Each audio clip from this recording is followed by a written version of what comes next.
고전 매체에 드러난 담화 관습인데 여러분 이게 하나만 있는 게 아니고요. 가랑 나와 두 개가 있어요. 첫 번째 가글은 고전 수필이라고 생각하시면 돼요. 그러니까 고전 수필에서 말을 어떻게 해야 되고 들을 때는 어떻게 해야 되는지 이게 담화죠. 그쵸?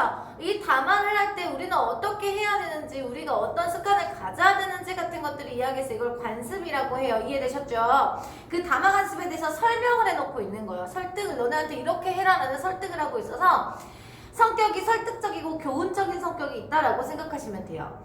옛글이기 때문에 여러분 옛글에서 자신의 의견을 설득하는 방법은 더 옛글을 가져오는 방법이 있거든요. 그걸 인용이라 해요. 이제 중국 고사 같은 것들을 인용하는 책들을 인용하거나 이런 것들 옛말과 고사를 인용하고 있고요. 바람직한 말하기와 듣기를 위한 지침을 구체적으로 제시를 해주고 있어요. 이렇게 해라 이런 뜻이 여러분 교훈을 주는 거라고 생각하시면 돼요. 이해되시나요? 한번 읽어볼게요. 말을 가려서 할 것. 옛말을 이렇게 여러분 벌써부터 뭐가 나와요? 옛말 인용하고 있어요. 그쵸? 인용이에요. 인용. 옛말에 이르기를 질병은 입으로 들어오고 재앙은 혀로 나간다. 결국에는 병종구입, 화종구출이라는 말로 여러분 쉽게 말해서 여러분 질병이 입으로 들어오고 재앙이 혀로 나간다는 것은 무슨 말이냐면 너네 말을 잘못하면 재앙을 받을 수 있고요. 화를 당할 수 있다 이런 뜻이야. 그러니까 말 조심해. 이런 뜻이에요. 말을 좀 가려서 해. 말 조심해 이런 뜻이에요. 하고 했고 또 이르기를 또 인용이야. 입이란 재앙을 부르는 문이요 구화지문이고요. 혀는 목을 자르는 칼이야. 너네들 말 잘못하면 화를 당할 수 있고 목이 자를 수도 있으니까 말을 조심해라 이런 뜻이죠. 이는 모두가 지극한 교훈이다. 여기에 무엇하고 있어요? 공감해주고 있는 거예요. 긍정하고 있어요. 이 내용을 이해되시나요? 이 내용을 긍정하고 있어요. 재앙을 부르는 길이 꼭 한 길만은 아니겠지만 그 중에서도 말이 항상 문제다. 이 때문에 주나라 여러분 뭘 인용하고 있어? 고사 인용하고 있어요. 주나라의 태묘 앞에 금인 여러분 금으로 만든 상이었어요. 쇠로 만든 상. 쇠 어차피 조각상이니까 말 못해요. 동상이니까 말 못해. 맞아요? 말 못하는데 그것조차 입을 꿰매놨대요. 말 조심하라고. 이해되셨어요? 그래서 입을 3군데나 꿰매었다. 이 역시 성인이 만세의 교훈을 남기신 뜻이니 말을 삼가지 않아서야 되겠는가? 무슨 법이니? 서리법을 통해서 자신의 주장을 강조해주고 있죠. 잘한다 내 새끼들. 말이 많으면 지루하고 번거로워. 여러분 말을 할 때 조심해야 될 점을 이야기해놓고 있어요. 왜 말을 적게 해야 되는지 이해되지? 첫 번째 지루하고 번거로워져서 듣는 이가 좋아하질 않아요. 말 많으면. 이게 말을 적게 해야 되는 이유. 그 말 가운데 막말도 있을 수 있으니까 말이 적게 하는 것이 제일이고 적게 하면서도 순서를 잃지 않아야 좋다. 만약 생각하지 않고 불쑥 가볍게 말했다가 피해보는 일도 많다. 됐습니까 여러분? 3번째 이유. 입 지키기를 병마개 막듯 하라. 라는 말도 그 사람은 말이 없어야 한다는 교훈인 것이다. 이것도 옛말을 인용하고 있는 부분이죠. 됐습니까 여러분? 이해되셨어요? 자 그럼 3번 기억과 그 의미가 가장 비슷한 거. 말을 하지 말라는 뜻이건 조심해라. 말 조심해라. 정답 몇 번일까요? 2번이에요. 나머지는 할 말은 해야 된다는 뜻이에요. 다시 한번. 나머지 속담들은 할 말은 해라. 입은 삐뚤어졌어도 말은 바로 해라. 이거 거짓말 하지 말고 제대로 된 말을 하라는 뜻이거든요. 2번은 낱말은 새가 듣고 반말은 쥐가 들으니까 항상 입 조심해라. 말 조심해라. 말을 좀 아껴라. 이런 뜻이에요. 이해되셨어요? 좋아요. 시비를 따지는 일은 사람에게 없을 수 없는 일이지만 자 이거는 들을 때 들을 때도 조심해야 되는 거예요. 말 들을 때도 이해되시죠? 말할 때도 말을 적게 해야 되지만, 그러니까 나글은 말을 적게 해야 되는 이유에 대해서 이야기를 했고요. 다글은 들을 때도 조심해야 되는데 조정의 이해관계와 관리들의 자잘못 같은 거를 이야기할 수 있을 거 아니에요. 그죠? 그리고 고을 사람들의 허물이나 약함 같은 건 절대 입 밖으로 내면 안 돼. 이건 말하는 거네요. 그러니까 이거는 듣지도 말하지도 말아야 된대요. 그리고 사람마다 생활 태도라든지 잡다한 사생활 같은 것도 입 밖에 내지 말아야 하고요. 그렇지 않으면 엉뚱한 화를 입게 되거든요. 이해됐어요? 듣지도 말하지도 마. 이런 거는. 누가 이런 얘기하면 듣지도 말라 이런 뜻이에요. 왜냐면 옛날에는 조정에 대해서 안 좋게 얘기하거나 그러면 이게 말이 전달되면 어떤 화를 당할지 모르잖아요. 이해되시죠? 그리고 고을 사람들 같은 경우 같이 생활해야 되기 때문에 자잘못이나 약함 같은 것들 이야기를 하면 안 된다는 뜻입니다. 그리고 그렇지 않으면 여럿이 모인 곳에서도 만약 그와 같은 말이 시작되면 몸을 일으켜서 자리를 피하고 끝까지 들어서는 안 돼. 그러니까 듣지도 말하지도 마 이런 내용 됐어요? 듣지도 말하지도 마. 자, 말이 너무 가벼우면 위를 잃게 되고 너무 무거우면 또 거만한 것처럼 보이니까 이해되시죠? 그러니까 말을 할 때 바람직한 방법이에요. 그러니까 말을 적게 하되 할 때는 이렇게 해라 이런 뜻이에요. 이해되셨어요? 말은 적게 하되 할 때는 이렇게 해. 아무리 내용이 좋고 선량한 말일지라도 그 말을 할 때 항상 성난 얼굴에 큰 소리 지르면 듣는 이가 기쁨을 느끼지 못하니까 어떻게 해야 된대? 그 말들이 다 뜻에 맞는 말만이 아닐 때는 더 하지 않겠는가 서리법. 그러니까 뜻에 맞는 말을 해도 표정이 안 좋거나 화가 나 있는 것 같은 상황에는 사람을 기쁘게 할 수 없는데 뜻에 안 맞는 말을 할 때는 얼마나 더 심하겠어 이런 뜻이에요. 이해되시죠? 그러면 어떻게 해야 된대? 말을 할 때는 온화한 목소리로 나직하고 부드럽게 하면 듣는 이도 자연 희열을 느낄 거야. 그러니까 바람직한 말하기 방법이에요. 말을 적게 하면 좋은데 그래도 굳이 말을 해야 할 때는 이렇게 해란 뜻이에요. 남의 말을 들을 때는 속으로 거짓과 참을 들을 때 유의할 점 가려야지 모두 다 믿어서는 안 되고 여러 사람과 이야기할 때 초설은 여러분 말을 뺏는 거, 끼어드는 거 됐습니까? 끼어드는 걸 초설이라 해요. 초설을 하면 안 되는데 초설이란 다른 사람 하는 말을 가로지르는 것을 말한다. 남을 칭찬할 때 너무 지나치게 하지 말고 남을 책망할 때 너무 혹독하게 하지 말아야 돼요. 그러면 골에서 원한이 없어질 것이다. 자, 막을 들을 때 조심해야 될 점, 바글은 말을 할 때 유의해야 될 점 됐습니까? 야비하고 사리에 어긋나는 말, 박절하고 듣기 흉한 말은 절대 입 밖에 내면 안 되고요. 이게 계속 말할 때 유의할 점이고요. 집안 어른들은 말할 때 충후하면서도 간략하고 엄중하게 해라. 인정 두텁게 얘기하고 간략하게 얘기해. 왜 말 많이 하면 어떻게 지루할 수 있다 했지, 번거로워할 수 있다 했잖아. 듣는 이가 안 좋아할 수 있으니까.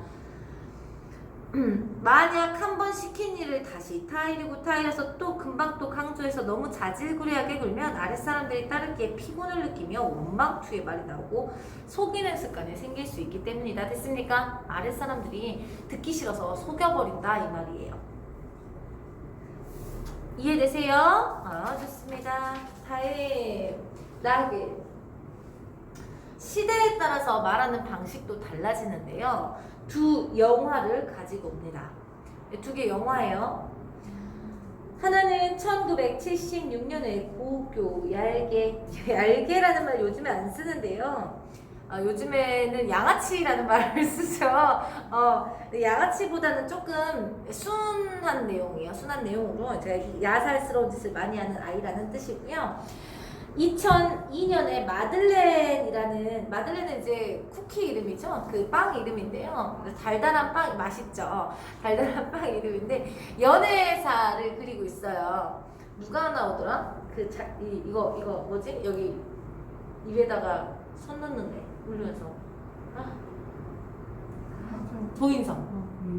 조인성이랑 신민아 가 나왔었어요. 조인성이 신민아가 나온 엄청 옛날. 야 2002년이면 너네 몇 살이냐? 안 태어났네? 선생님 중학교 3학년 때야.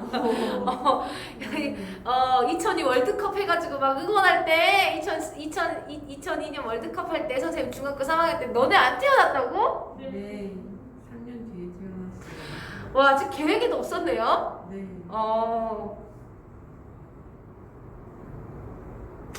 그래요. 요즘엔 또 많이 달라졌겠죠. 자, 먼저 고교 열계에서는 나두수라고 합니다. 나 인숙 씨를 알게 돼서 매우 기쁩니다. 인숙 씨인 절 어떻게 생각하십니까? 앞으로 우리가 친구가 될 수 없을까요? 라면서 연습 먼저 해요. 교사한테 말을 하기 위해서 자기 소개하는 연습을 거울을 앞에서 하는 거예요. 근데 여학생 앞에서는 말 못해요. 저 왜 그러시죠? 왜 그러시죠? 집에서 뭐 좀 사오라고 했어요. 뭘 사오라는데요? 저녁 창거리고, 뭐 창거리죠. 아우. 그러니까 사귀자는 것도 아니고 그냥 친구하자라는 얘기도 잘 못하는 모습이었다가 네, 2002년에 옛날에는 그랬죠. 뭐. 2002년에는 강지석 내가 오늘 너 오늘 영원히 잊지 못하게 해줄까? 어떻게? 우리 사귀자 그랬더니 너 아직 서로 모르잖아. 그건 아니야. 너 누가 결혼하재? 서로 잘 모르니까 사귀어보자는 거 아니야? 너 나 싫어? 생각할 시간을 줘. 그래 좋아 그럼 집에 도착할 때까지만이다 라고 이야기를 하는 적극적으로 자신의 마음을 표현하는 내용으로 바뀌었다라는 뜻이에요. 이해되시죠? 시간에 따라서 바뀌게 된다라는 뜻이죠. 이해됐니? 그래서 175페이지에 보시면 3번 1과 2의 담화관습 차이.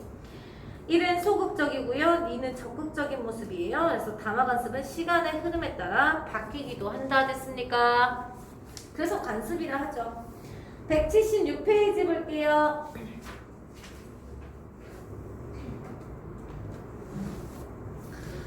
(1번은) 앞에서 내용 나온 걸 요약 정리해 놓은 거니까 한번 읽어만 보시고요. 2번 보도록 할 속담 뜻 발없는 말이 천리간다. 소문 어떻게 금방 퍼질지 모르니까 말 조심해라라는 뜻이에요. 이해되셨어요?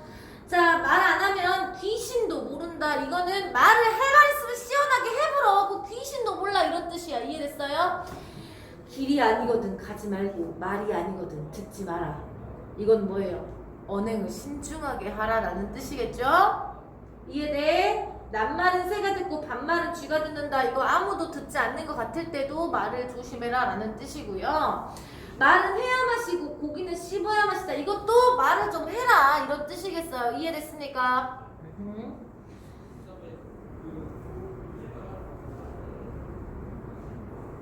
그래서 말을 아껴라는 게 닭을 락을이 된다. 됐습니까? 됐습니다. 필자의 견해 중에 오늘날에도 적용할 수 있다는 생각하는 것과 그렇지 않은 것이 무엇인지 그 까닭과 함께 써보라고 하는 것은 말을 신중하게 하고 온화하게 하거나 남의 말을 가로지르지 않는 것도 이것은 오늘날 대화에 적용할 수 있겠죠? 그쵸? 근데 말을 하는 것 자체를 부정적으로 생각하는 건 안 돼요. 요즘에는 할 말은 해야 되는 시대잖아요. 그쵸? 이렇게 쓰시면 될 것 같고요. 목표학습 2 보도록 하겠습니다. 여러분 이거는 그냥 바뀌었다라고 생각하시면 될 것 같고요. 2번 보시면 보기를 사례를 참고해서 1, 2에 관련한 담화관습이 드러난 사례를 더 찾아보자 라고 했는데 별로 중요하지 않고요. 보기에 담화관습은 시대, 사회, 문화적 배경을 반영하기 때문에 친구나 연인 사이에 좋아하는 감정이나 사랑하는 마음을 표현하는 담화관습도 시대에 따라 변하고 있다는 거. 과거에는 사랑과 같은 자신의 감정을 직접적으로 드러내는 것은 좋지 않다고 여겨 소극적이었는데 오늘날에는 솔직하고 당당하게 표현하는 경우가 많다 이런 뜻이겠죠. 선호하는 건 안 해도 될 것 같고요. 적용학습 3 보도록 하겠습니다. 만화에 드러난 담화관습. 차린 건 없지만 많이 드세요. 여러분 테이블 봐봐요. 맛있겠다. 차린 거 없어요? 이거 무슨 표현이에요? 겸손한 표현이에요. 겸손한 표현. 우리나라 사람들은 겸손한 표현. 엄마가 손님 온다 하면 청소를 몇 시간씩 하는데 오시면 뭐라 해? 집이 많이 지저분해요. 음식 엄청 열심히 해놓고 아유 차린 게 없어요. 소박해요. 이렇게 얘기하죠. 이거 전부 다 겸손한 표현이라고 생각하시면 우리나라 담화관습이 겸손한 표현을 많이 쓰거든요. 근데 이제 사람들이 별 말씀을요 성달이 휘어지겠어요. 아니에요. 정말 맛있어요. 솜씨가 대단하신걸요 하는데 표정 봐봐요. 너무 겸손하면 너무 겸손하면 곤란할 수도 있다는 표현을 해주고 있는 거거든요.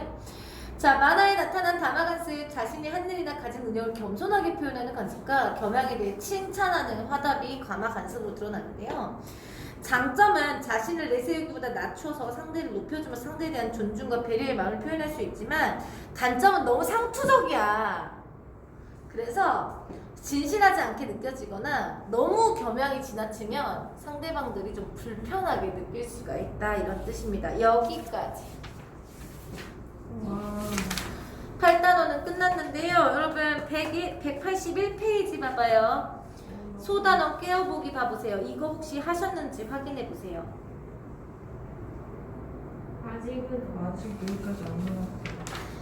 이거를 했으면 선생님이 이것까지 설명을 해야 되거든요. 용기어청 가고 있어요. 아직 용기어 첨가하고 있어요. 아직 연구에 소문을 탈당을 나갔다.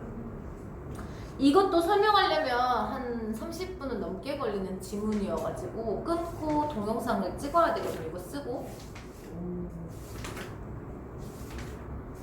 그래서 하는지 안 하는지만 알려주세요. 미리 했다가 머리에 너무 많은 게 들어가면 왜? 안 하는 것 같은데요? 여기 페이지에 안 적혀 있어요. 안 적혀 있어요 페이지에? 네. 고마워요. 너무 많은 게 들어가면 안 될 것 같아가지고 선생님이 미리 공부는 안 가르칠게요. 네, 좋습니다. 오늘 8단원 논수령 수행평가 정복하기 190쪽까지 문제를 푸시면 될 것 같고요. 그 다음에 다 풀고 나면 지난 시간에 했던 것까지 소단원 평가 문제까지 선생님이 해드리도록 하겠습니다. 그리고 선생님이 하루 동안에 진도 나가는 걸 많이 하는 걸 별로 좋아하지는 않긴 한데 네. 너네 시험 범위 너무 넓어서요. 오늘 9-2도 할 수도 있어요. 이따가 단곡 들어가는 거 보고 진도 나가는 거 보고 한번 결정할게요. 단곡은 여러분보다 시험 일정이 한 3주 정도 느린데 2-3주 정도 더 느린데 여러분보다 시험 범위가 적어서요. 미리 문제예요. 걱정 안 하셔도 될 것 같아요. 웬만하면 여러분 위주로 시험을 준비하도록 그냥 할게요. 쓰러져 보나 분명